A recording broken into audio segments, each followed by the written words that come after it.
Finding the principal in compound interest. So some of the questions we can see to find out the sum. So you can expect same other questions also similarly, just some concept they can change, but mostly you can get the same type. In this problem, on a certain sum of money invested at the rate of 5% per annum compounded annually, the difference between the interest of the first year and third year is 61.50. Find the sum. So first year and third year interest you have to find out first. Then the difference between them is 61.50. But sum is not given. We can do this problem in two ways. Let take the sum or principal be x. We can solve. Or else let us take rupees 100. Because out of 100 we can make this. Two cases we can do. Easy way I will show here. Let the sum we have to find out. That is nothing but principal.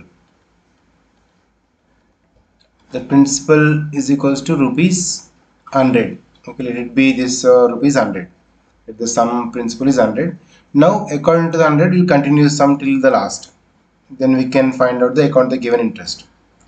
Okay, so compound interest for the first year. Compound interest of first year,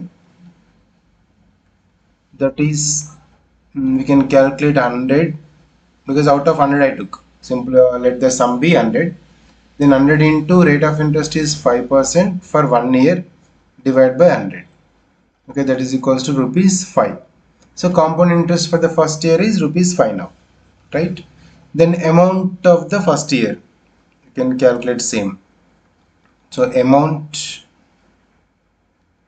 of same first year, that is first year in principal which you took 100, right? Plus this interest 5. So rupees 105. Now this 105 becomes principal for the second year. Okay, now principal for the second year is rupees 105. The principal for second year. Second year amount for the first year becomes principal for the second year, that is 105. Now we can find out the compound interest for the second year. Okay, so compound interest of second year, same 105 into 5% for 1 year divided by 100. Okay, this you can calculate 5.25 will get. Okay. Now amount of the second year, same amount for the second year.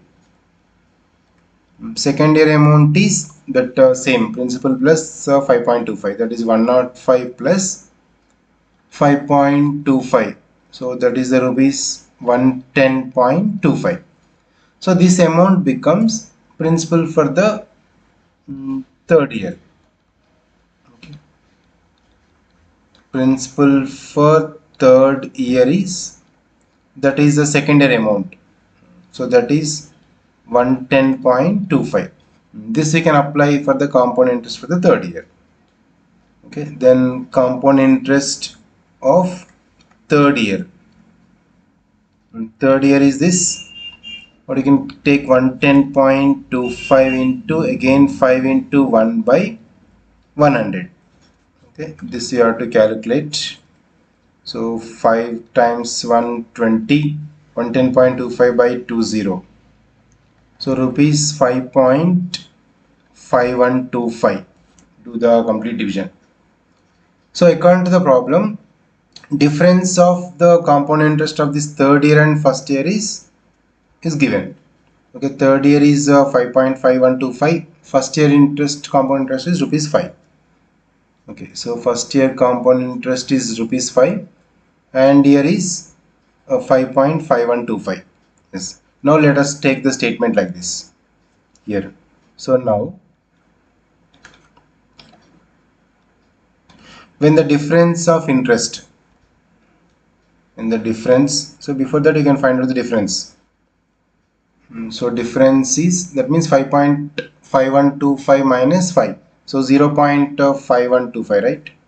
So just you can take difference of this 5.5125 minus 5.000, that is 0.0125. 5125. So this is the difference, 0.5125, the difference between them. But out of 100, this is the difference. So we can make the statement. So when the difference of interest, when the difference of interest is equals to rupees 0.5125, then sum is equals to 100. Okay, for 100 rupees the principal, the difference is 0.5125. But according to question, when the difference of interest is equals to rupees, in the given question is 61.50, then sum is equals to dash. Okay, in this quiz, sum is equal to dash, just to cross your multiplication. That means 100 into. So 100 into 61.50 divided by this 0.5125. Okay, this we have to calculate. 100 into 61.50 by this. So if you simplify 6150 by 0.5125, again into 10,000 by 10,000. So finally you'll get rupees 12,000. Just I used a calculation. So 12,000 is the sum. For 12,000 rupees, the difference between compound interest of the first and third year is become 61.50 with a 5% rate of interest. Okay, this statement may be clear. So 100 I took, right? For 100 I got the difference is this. So for how much amount? 61.50 is difference. So for 0.5125 sum is 100. Then for 61.50 sum is dash. Cross multiplication. That means just this, both you cross multiply, divide by 0.5125. Okay, in this way we can solve. This is one of the method. Or let it be sum be x and we can solve also. Okay, this is the easy one if you do calculation in easy way. Let us do some more problems on based on even the rate of interest also.